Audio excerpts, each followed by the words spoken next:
would you like it or something like that? Yeah. The guy that Rick like waves hello to from under the bed. He doesn't die, does he? He just gets knocked out because it's him that recognizes him later. He didn't die Yeah. because Yeah, you could see him moving. you see him He didn't breathing. die. Yeah, Yeah.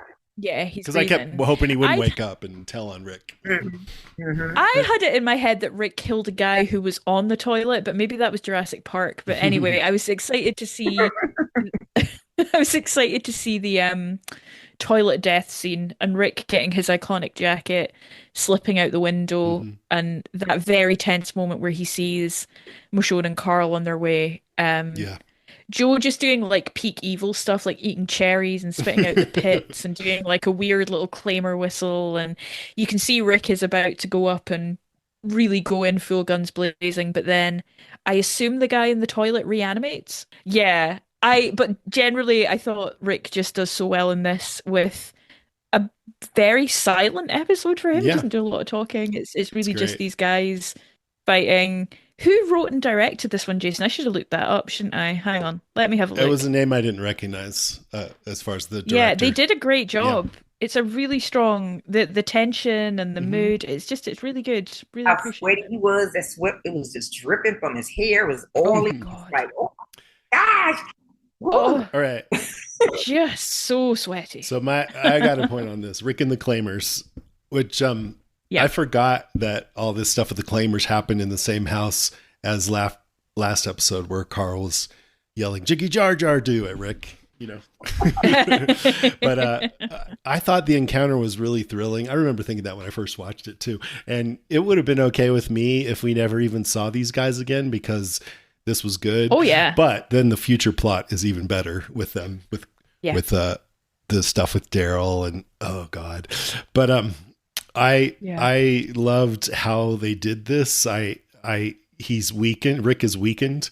He has no gun Hmm. because he gave his gun to Carl and he's home alone. And that just when I wrote that, I'm like, yeah, he should have like heated up the doorknob and rigged a paint can to swing Yeah. down and smack those guys in the face. He missed so many tricks. Get out of Throw here, the you filthy marbles animal. out, and then just how he just heard voices and you could kind of hear a little bit of what they're saying sometimes, but mostly not. But you could get enough that there's a super sketchy, aggressive vibe arguing. I think he hears one kill the other one. But I love how it's hard to hear what they're saying and you can't see any of their faces until Mhm. Rick sees them because we're getting it all from Rick's point of view. We're like experiencing what a home invasion is like. And it made me feel like Yeah. I was laying in my bed at night and all of a sudden I hear someone coming through my front door or something, you know? That's why it was Yeah. so thrilling because we're usually watching zombie stuff, which I love zombies, but it's not relatable. That's why I think this episode to me, the Rick part was like, holy shit, this is fucked up. Yeah. And then he scrambles on the bed and sees the legs of the guy with the gun. And you're wondering if the guy will discover him there, you know, and then he's like pausing. It's like, oh, what does he suspect something? And then when he just lays on the bed and it like crushes Rick, you know, real close to him. That was just such a great moment. And then when the other guy comes in and wants to claim it. And at first I was like, it's kind of weird that, you would kill because they killed somebody at the front of the house. So he heard one guy kill, and then you just go take a nap. These guys are the fucking worst, Yeah. man. Yeah. They just First, suck. oh man. I think it's probably Awful. Joe that says this will be our abode for the evening. Clean up your mess. So This will be horrible. I mean, Joe's a classy man. Yeah. What can I say? He knows how to set the scene. that guy, by the way, Jeff Kober, I did panels with him, and he used to. I think he still has a meditation center or something. He's a really interesting guy. Are you kidding? Yeah. That's amazing. And he was in his panels. It was hard to get a read on him. He was a little rookery. Like I didn't know for sure if he liked me or not. And then there were some panels that were super deep and great, you know. And other times he seemed a little gruff, but he was a really interesting guy. Interesting. But so yeah, Rick kills this guy, and I mean, his name's Lou, according to the wiki, chokes him to death. He's definitely seen and heard enough to know that these aren't good guys, and if he doesn't take care of this guy, they may kill him, and they may try to kill Michonne and Carl when they come back. So I have no problem with him killing this guy. And that got me thinking, how many people had he killed so far, Rick? We knew he killed Dave and Tony at the bar in season 2. Those were the first 2. He killed Shane. He killed Tomas with machete to the face, you know. it's harder to know in Woodbury when they came in to save Glenn and Maggie because it was so chaotic. But the governor mentioned that 5 of his guys had been killed. So Rick probably killed at least a couple of those. And then this guy. So it's somewhere around 5 to 9. But by the end of Rick's story, it's like 2,200 because he bombed all those people and the ones who live. So he got more comfortable with it. That's fine. Yeah. Did everything correct to me. No judgment. Like, no judgment here. I'm not saying that. Everything is done correctly. I can't think of one person. Maybe, I might have some debate about that last one there, but aside from that, I can't think of anyone where I thought he shouldn't have. No, I take it back. We won't get into it. Yeah. Let's save that for when it comes. No, we did it right. So, when you mentioned Merle, Penny, she inboxed me and she was like, Renee, I was listening to the podcast and you was like, Mercer, I thought you said Merle. I was like, she really does like bad guys. I was like, never, Penny, never. Never. I said Mercer, not Merle. No, we are not Merle fans. It has to be said. Mercer, though. Yeah, he's good. All right. Should we go into notes or are we ready for that? Sounds good. Yeah. Do you have any I don't have much. random notes, Renee? Oh, I did put, I'm so happy Rick took the gun because they tend to leave stuff behind that they need. I was so happy to see him pick up that machine gun. It's not, you know what they do. Leave it behind like it doesn't even, they don't even need it. Yeah. He did some smart thinking, grabbing the water and the book and things like that. I was like, that's, for someone who like nearly died yesterday, that's pretty good. Oh, and baby, I love to see those boots. When the boots came out first and when the first before. Yeah. The boots, was really exciting. And the jacket. The jacket, I didn't even realize that he didn't have, I thought he had the jacket before. I didn't realize that was the murder jacket. I thought he already. It's the murder jacket. So where did he get it from? The Claimers? He got it from the Claimers? Yeah, ironically, I think Rick steals quite a lot of stuff from the Claimers because I'm pretty sure that's where he gets his red machete. I'm a bit like, Rick, maybe you are the bad guy. No way. Lucy? Honestly, we've done most of my stuff. I think Rosita's first line might be asking Glenn, is this yours, with a picture of Maggie, which is quite nice because Rosita and Maggie end up having their own relationship and being quite close. And yeah, we see the Grimes clan see the sign for Terminus. And that sets them on the path. Yeah. And I can't stop thinking about that Robot Chicken sketch with the Welcome to Terminus musical and Michonne's character going, do you think they have merch? So if anyone's not checked that out, please do. It's really funny. It's quite an earworm. I put it in the show notes last time when you mentioned it. Oh, it's great. Yeah, that was cool because I think when you don't know what's going to happen, you're watching this for the first time and everybody's scattered, there's a part of you that, or at least for a lot of viewers, that can't totally appreciate it because you're just worried about when they're going to all get back together.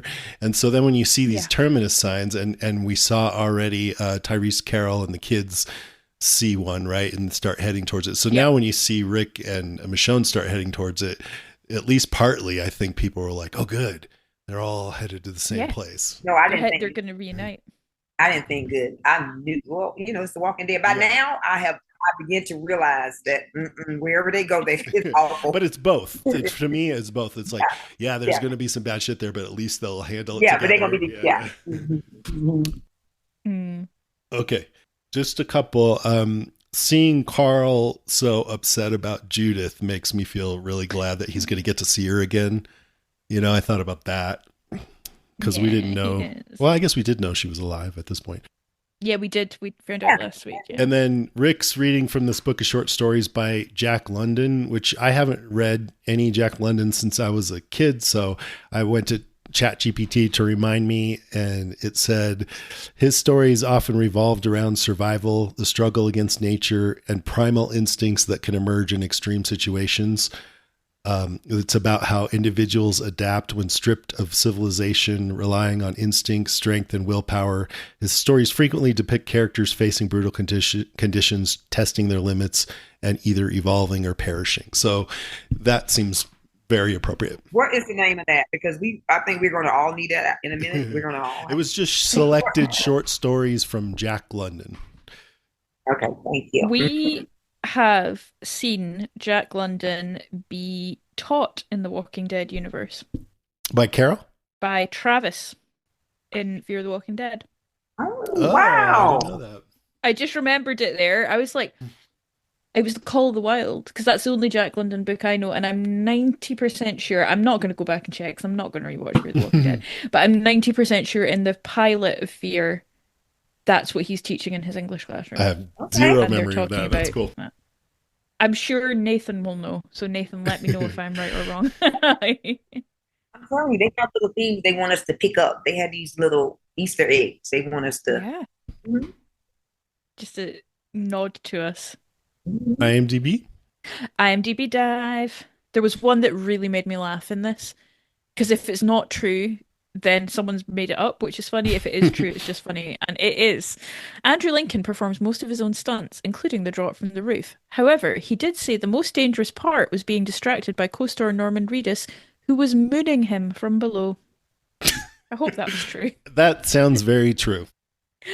Um, as Rick is hiding from the Claimers, one of the bedrooms he hides in has a poster on the wall of the Norman Reedus movie, The Boondock Saints, Mm. which I've never seen. Is it worth seeing? I didn't like it, but most people love it. It's a cult classic, right? Like Yeah. What was it? people I didn't like hear. Say it again. What was it? the Boondock Boondock Saints. Saints. Oh, I can't Mm, say it. Boondock Saints. I did. It's to me, it felt like a Pulp Fiction knockoff a little bit. got Oh, you. wow. But everyone's going to hate me for saying that, so just it's subjective. If you love that movie, more power Just edit to it out. Just edit it out. Um, the special effects team uses many methods to simulate bullet hits. The crew members are firing dust pellets from paintball guns. Paintball bullets hurt quite a lot, I have to Yeah, say. they do. Yeah. In the Talking Dead poll after this episode, the question was, what's the most terrifying thing in the zombie apocalypse? Eugene's mullet won by 47%. Poor Eugene's mullet. Actress Christine Serratos says she is the polar opposite of her character Rosita.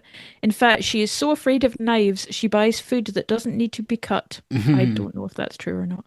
One of my favorite Christian Serrato stories is we had a onesie party at one of the Walker Stalkers. It was just the cast and a bunch of Amazing. us, and she was there, and I was wearing a Tigger onesie, and she loves Disney, so she was all like happy. And then I couldn't do a Tigger impression. I think she was bummed by that. Oh, Jason, have you been working on it ever I since? think I love Blew it. it. I blew my chance. The final IMDb fact is this is the first appearance of the brown jacket Rick will go on to wear throughout the next few. I have one more. When Michonne's in the bedroom with the dead family, and one of the bodies is holding a Super Dinosaur comic book, which is another comic written by Robert Kirkman. No way. They stick his comics in a lot. You guys intentionally look for details like that? Do you like into because you all are podcasting on it? Because I definitely didn't look for. I intentionally went to the Walking Dead wiki and read about it. Amazing. I my IMDb fact is that one of the walkers in the first scene with Tara and Abraham looks like my ex-boyfriend, and I was very glad Wow. I catched him. Timeline wise, this is a funny one because things seem to happen on different days within this episode. So all of Abraham's stuff seems to happen on day 525, which is Carl's pudding day. Mm. But the stuff with Rick and Michonne and Carl seems to happen on day 527, so 2 days later than that, which takes us up to like the 2nd of February. I'm skeptical about some of this timeline, but I guess it kind of makes sense. So You always say that. I'm skeptical about this timeline. I know, I'm like, I don't think this is right. But, It's I mean, I think the most important thing, the interesting thing about the timeline stuff is to get a general idea of how far into the zombie apocalypse we are, and also to realize how close together all these things are that are happening right now. It's like each episode was a week apart, but it's all happening within a few days after the governor came, right? Beth is going to be dead in about a week. Oh, Like, if you look at it written down, but for us, it was like months and years. Right, Like, it's right. And because we had to wait like so long. It Yeah. used to, I'm telling you, I felt like I was about to lose my mind when I had to wait so long for The Walking Oh, Dead it to was come. awful. Yeah. Awful. That's why I really try to find other shows I like, so I can, the shows that aren't on, I don't But this have is to my worry about comfort them. show. Yeah, I know. Yeah, exactly. It's my I comfort love The watch. Walking Dead. Like I would not do not ask. I love Game of Thrones, but they did my girl wrong, Khaleesi, so I really don't watch it. But like I went podcast on. I would not. I ain't gonna say waste my time. I would not take the time to sit down, watch it, take notes, call in. I wouldn't do that with any other show about the Walking Yeah. Dead. That was the only show. My my wee dad's just recovering from his knee operation. He's finally watching Game of Thrones. I don't have the heart to tell him that he's like a million years like behind the times. I was like, how's it going? He's like, Ned Stark's just died. I was like, Yes. oh. Oh yeah. It's like, so you're right at the start, and he's like, A rude but awakening. he's like, I'm rooting for wee Khaleesi. I'm like, all right, well, good luck with Okay. that. He knows it was on a long time ago, though, right? I hope so. Like, Yeah. yeah, I hope so. He's very into it, but it's just that way, you're Cool. like, you It's a know good that show. happened a while ago. Yeah. So, only on The Walking Dead would you try to kidnap someone because you thought we're stronger together? Oh crap, I didn't think of one. Only on The Walking Dead would Crazy Cheese make you more sad rather than happy. Only on The Walking Dead will you tie your shirt up. I'm never gonna stop this one. Only on The Walking Dead. Only on The Walking Dead would you tie your shirt up and sashay off in the kitchen for so your future husband can look at your booty.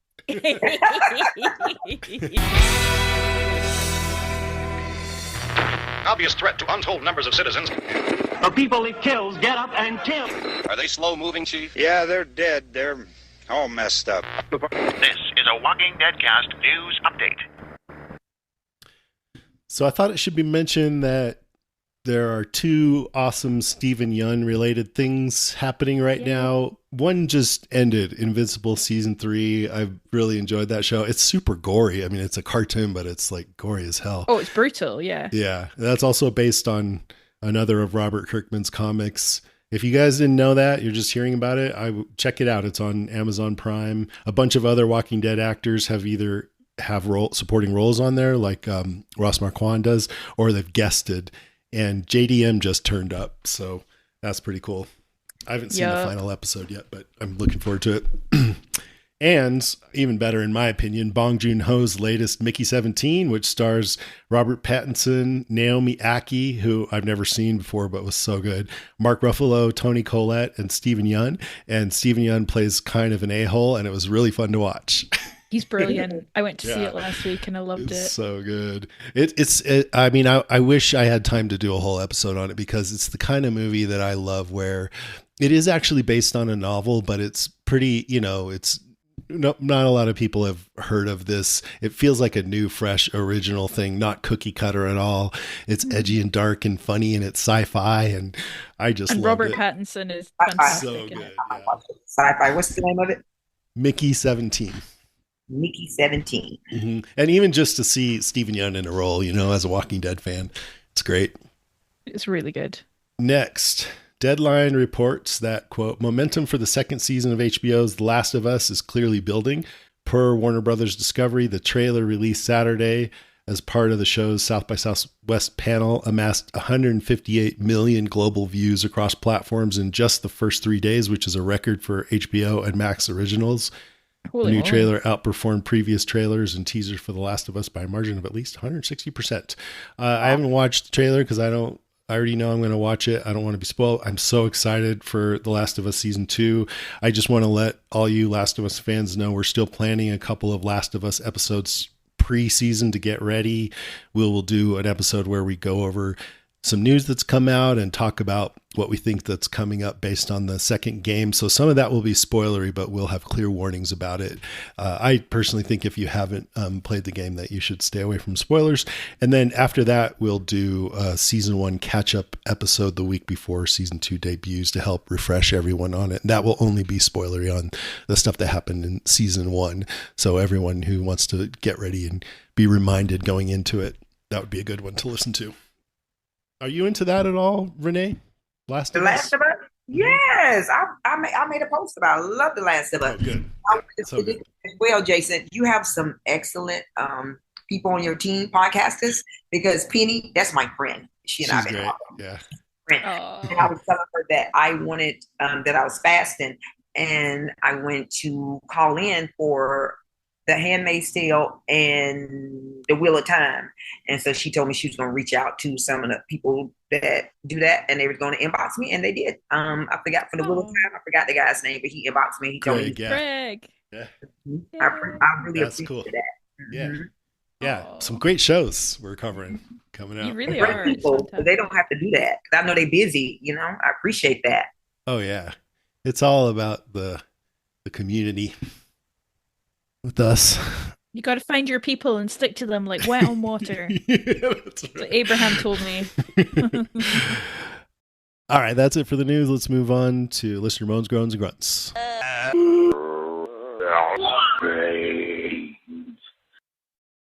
Lisa Edmondson Walker. I just watched an episode of ER with Michael Tullis in it. Smiling face emoji, laughing emoji. He shows up in a lot of How do you things. pronounce his last name? Cudlets. Cutlets. Cutlets. Yeah. I loved him in Gross Point Blank. So funny. He's another one who's been in everything, right? Yeah. He's been in loads of 90210. stuff. Yeah. My favorite improviser and yours, Jenny Ryan, says Renee. I will have to listen to this for sure. Renee is amazing. Jenny is amazing too. So it's two amazing people. I love it. Thank you, Jenny.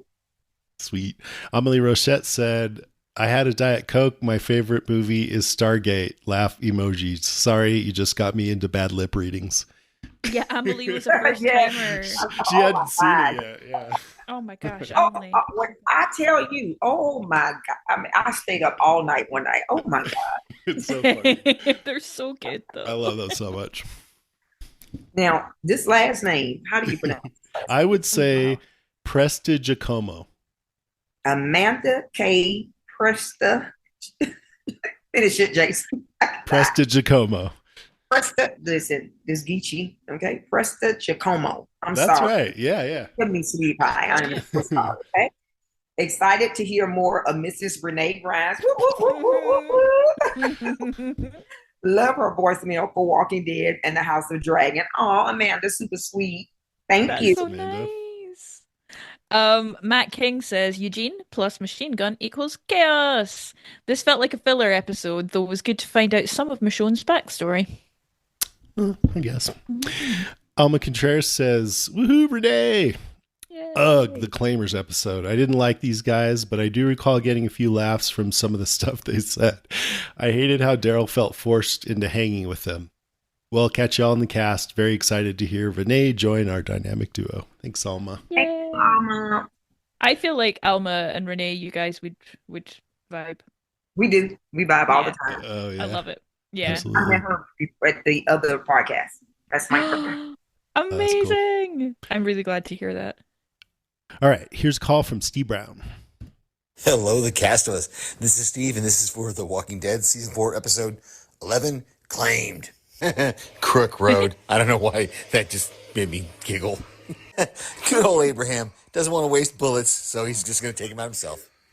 And now we come back to Carl and Michonne, and is she wearing Rick's shirt? Not Rick's shirt, just an extremely comfortable and attractive shirt. Ooh, joking about milk, and he mentioned Judith, and you see him stop. Man, Chandler Riggs is really a good actor. Really is good. I had to pause it for a second because remembering, Rick and Michonne from The Last of Us, and this conversation they're having in the kitchen here, where he tells Michonne that he can't be Carl's father and his best friend, that he needs her to be a best friend. Wow, that's so wow. The writers of The Last of Us really understood where these characters were and what's going on with them. Oh, I never noticed that before. Rick giving Carl his cold python. That's a big deal. They're on the porch with the three of them about to send out Carl and Michonne to go scavenge. Toddlers find me funny. This Michonne and Carl relationship, seeing it start here at the beginning is really great. Ooh, and she just revealed to him that she used to have a son, a 3-year-old. Ooh, and Rick wakes up to people in the house, or men arguing in the house, and we go to a non-existent commercial and come back to Rick. Oh, I remember this now. Yeah, he's going to hide. Oh, that is an ugly painting. Why was it all covered up? But this conversation between Michonne and Carl was great. But now she finds this painting, or he gives her this painting. I don't understand. Ooh, Michonne found a kid's room. Is she going to find a kid zombie? I hope. Oh, on the bed. Oh, the guy on the bed just said claimed. Title of the episode, mic drop. But of course now they're fighting over it. Okay, so Doc Martens just killed the guy, and now he's on the bed. Wow, I really like Abraham. That monologue about the world we live in was very military-like. I mean, he's on mission, so I love it. We get the first reveal that Eugene is a doctor, or who knows what all started this, and Rosita is still looking sexy. Ooh, Abraham telling Glenn that Maggie is gone. No, that's no bueno, sir. Oh, Eugene fumbling with the rifle, and he's shooting walkers, but he also shot the truck. Oh, we cut back to Rick, and this is tense, man. This is him in the house and these bad guys. When they figured out that somebody was staying in the house, and one of them was a woman. When Rick just found a guy taking a dump. I guess the guy wasn't, he was just sitting in the bathroom. And Rick killed him anyway, so. Back to Abraham, and how did you kill the truck? Eugene convinces Abraham to go with Tara and Glenn and Rosita because I'm smarter than you. You guys are spoilerful, so we know what the truth is with Eugene, but it's just funny to see. Oh, yeah. And Rick sees Carl and Michonne coming back, and Jeff Kober is sitting on the porch. Well, I guess one of the dead guys just woke up in the house, so that spared him. Oh, and Rick takes the bandage off his hand as they see the sign for Terminus, and let's go. All right, on to next week. Mm-hmm. I think when I read the comic, I thought there was a chance Eugene was telling the truth, but probably not. I don't know. Never. Megan Dibbley Lehman. So funny that you just hit this episode, because today I randomly saw a clip of the actor named Jeff Kober, who played Claimer Joe when he appeared in an episode of Law and Order SVU earlier in his career. I had to look him up to figure out why he looked so familiar. He looked really different on SVU, but equally unhinged and evil. Mm-hmm. Playing a character named Abraham, the leader of a cult who married and impregnated young girls. Ew, exactly. I'm glad it's thrown all over again. That's good. Nice, Megan. Jacob Decker says, one of my favorite aerial view shots when Glenn is lying there on his back about to fall and all the walkers, zombies, geeks are underneath him at the fall of the prison. Just beautiful directing. Also, why does anyone in their right mind tell someone, hey, you ain't ever going to see your missing wife again? Like, bro, for real, be positive. Glad Glenn turned around slowly to swat Abraham's mouth. Thank you all for this rewatch. It's my favorite Monday podcast, along with Kill Tony. This is important. I just want to know what's your favorite workaholic guys. What's your favorite Tuesday podcast? Yeah, exactly. Every day of the week, we want to know. We want to know. Thanks, Jacob. Becky Anderson says, "Hey, Lucy, Jason, and Renee. Very excited to hear the podcast when it comes out. Knowing you'd be on, Renee, I'm giving a shout out to the shirtless Rick scene. Aren't we all? This episode had some great character building. Michonne with Carl was great. Protecting him from seeing the horror of the dead family and how she opened up to him. His 'Your secrets are safe with me' is one of the best Carl moments. The scenes of Rick hiding and escaping from the bad guys in the house was intense. I love when a show can make a scene great when there's a little dialogue. Yeah, me too. Absolutely. I felt his fear. The real MVP of this episode, though, is a can of crazy cheese, or as we call it in the South, squeezy cheese. Much love to y'all. Yeah. Good. All right, cool. Here's Archmaester Rennie. One thing I noticed in this episode is when Michonne sprays the crazy cheese in her mouth and lets it hang down her chin and kind of pretends to be a walker to cheer Carl up. And Carl doesn't think it's funny at all. That kind of echoes back to a few episodes ago when Michonne saw the walker in the herd she was traveling with that kind of looked like her, and that was like a reflection of what she could become. And now she's so far past that. She's so dedicated to being alive, being part of this group, this family, that she can actually make a joke about it. So I thought that was interesting. Yeah, I love that. And I also wonder whether Lucy's IMDb dive is going to mention the interesting continuity error in this episode. When Rick goes into the bathroom, one of the claimers is sitting on the toilet, presumably doing what people do when they're sitting on toilets. But after he has succeeded in strangling the guy when he's got him down on the floor, you can clearly see that the toilet seat lid is down. It has a really ugly green shag cover on it, and it is definitely closed. Yeah. So there isn't any reason why that guy would have been sitting on a closed toilet seat. That is all. It makes me want to go back and look at that scene. I know. What are you doing in there? It was because my goddaughter said, she's like, Grandma, did you see that toilet? She saw you see. She sure definitely said something. And I was like, oh, it has a cover on it, girl. Maybe he was sitting there trying to get away from those crazy people. Yeah. I was gonna say, like, I've been in like was for professional situations where I've gone to hide in the toilet. So Yeah. like... Yes. The worst thing is if he was some guy that they came upon and he pretended to be tough because he didn't want him to kill him, and he went into the bathroom to cry to himself, and Rick came in there and killed him. No, that did not happen. He's been hiding there for like the last 2 weeks. Like, what? And the noise, it was like, so no one heard them fighting. Like, you guys were fighting and no one heard that. Yeah. Nobody. Yeah. But Rick got around his throat really quick, so he at least couldn't. Yeah, but they were bumping into the door and doing it. Yeah, that noise. Okay. That's true. Trying to get to the Billy Thompson. That's Billy Thompson. Hello. Hope you guys are well. This episode has it all. Tense scenes, character building, zombie slaying. What an absolutely classic Walking Dead episode. Yes, the claimers. They always remind me of the webisode about Rick's red machete, where it falls into their hand at some point throughout its life. Quick question. Did you guys ever cover the webisode? We've talked about them a little, but I don't think we've ever done a whole episode. If we were going to do one, that would be the one, because that was my favorite. Red Machete, yeah. That was a good one.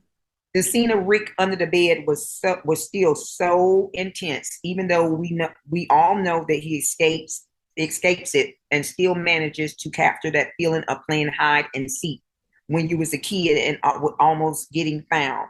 Do we know if Daryl was with them at this point or not? I can't seem to remember. I don't think so. No, not yet. Rick, Michonne, and Carl are really starting to become a little family now. Yes, they are. It's completely beyond me how I didn't realize on the first watch that Rick and Michonne would eventually become an item.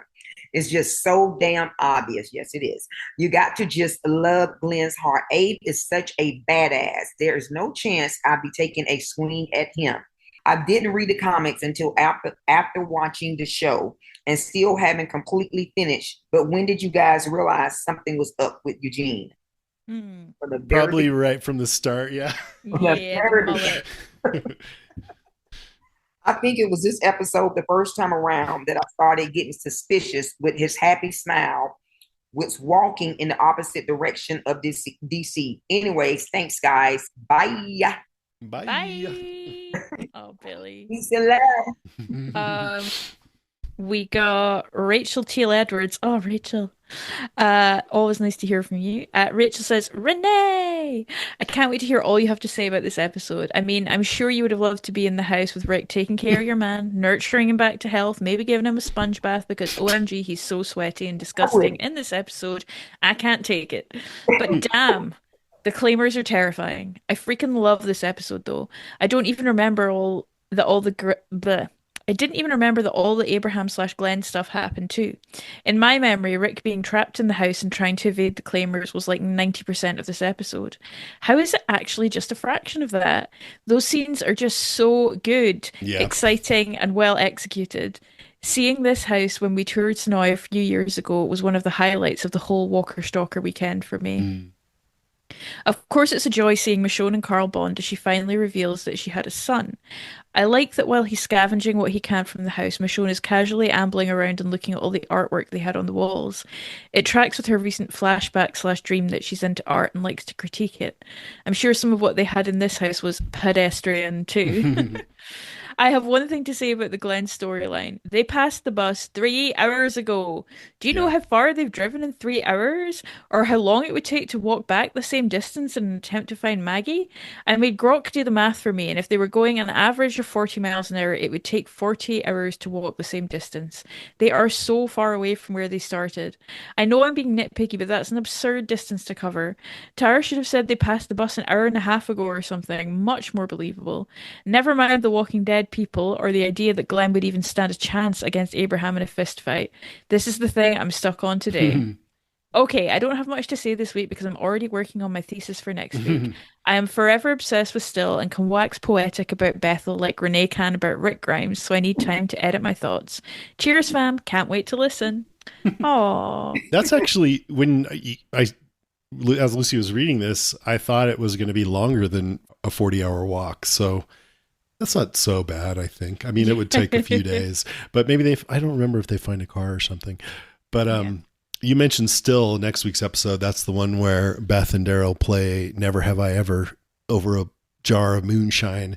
And in honor of that, for our Patreon group, we're going to play a game of that over Zoom that weekend.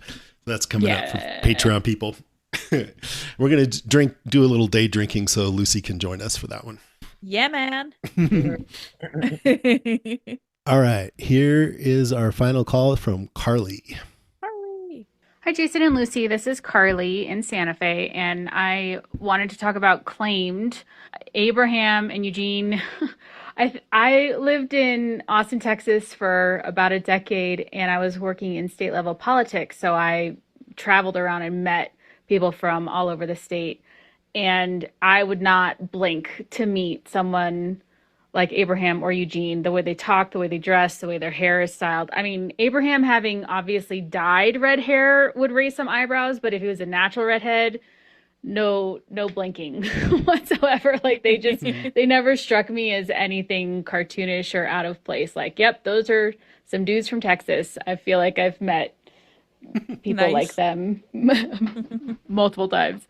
The other thing in this episode that really stood out to me was Rick being just so happy to have Michonne. You know, she's taking care of his son, letting him rest. He can trust her completely. It was just really nice to see him be able to relax, you know, like, I mean, it's just nice. And that is something I totally missed every other time I've watched this show, is that, just that comfort, that security in having someone you trust to take care of things, setting a foundation for a real relationship and an equal relationship. I love it.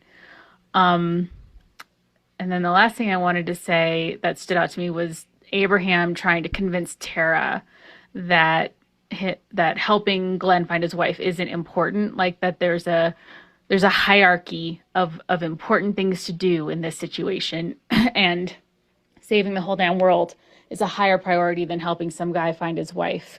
And for Tara, that's not the case. Like, I think Tara really likes Abraham. When she meets him, you know, he's smiling, and I think she admires him and their whole crew. But there's that fundamental disagreement that nope, Tara, either out of guilt or some other obligation, she's going to help Glenn find his wife, and that relationship is more important than even curing the world of the zombie virus. So I thought that was a cool thing to think about. Have a great week. Don't get bit. Thank you, Carly. Oh, thanks, Carly. I thought it was also maybe a sign that she just wasn't sure she believed what Eugene was selling. Mm-hmm. You know. And then we have one final message from Michael Koska, who says, Renee's the best. That's my friend. Yay! He's right. Michael, I feel the same exact way about you. He's a great guy. I met some wonderful people, I'm telling you, since I joined this podcast. I really have. Me too. Really have. Good people.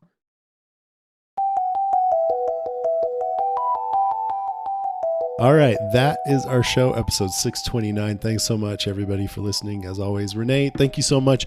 And just thanks for participating in this whole time. And it's always so much fun to hear your messages, and they're just like full of life. And it's just really fun to hear you talk about the show. Thank you guys for inviting me on. I love this, and I'm just so happy I got to see Lucy, my girl. Yeah, hopefully not for the last time. Hopefully just the first. Definitely not. So next, we'll have The Walking Dead Season 4, Episode 12, Still. And if you want to write in or leave us a voice message about it, you can find all our contact information at podcastica.com. And while you're there, please check out our other podcasts, one of which is Yellowjack's Amanda K. Prestigiacomo. What does it mean to live for the common good? Introducing the Garrison Institute presents The Common Good, the brand new podcast from the Garrison Institute, a leading not-for-profit organization exploring the